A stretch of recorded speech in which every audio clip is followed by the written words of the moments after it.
আজ বানাবো দারুণ টেস্টি মটরশুঁটির পুর ভরা সিঙ্গারা, যা হবে খুবই মুচমুচে। তো চলুন বানানো যাক তাহলে।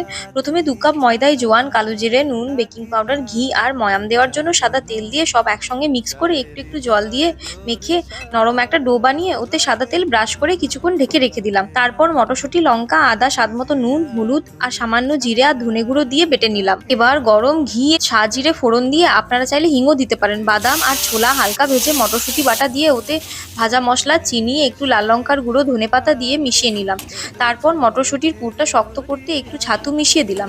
এবার ঠান্ডা হয়ে এলে ছোট ছোট লেচি কেটে নিলাম, আর ওদিকে ময়দার ডো থেকে লেচি কেটে তেল দিয়ে লম্বা লম্বা করে এভাবে বেলে মাঝ বরাবর কেটে সাইডগুলোয় জল দিয়ে এরকম ভাবে মুড়ে পুরটা দিয়ে দুপাশটা বন্ধ করে দিলাম।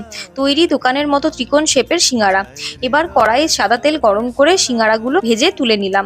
একেবারে তৈরি মটরশুঁটির পুর ভরা সিঙ্গারা। এভাবে বানিয়ে দেখুন, দারুণ খেতে হয়।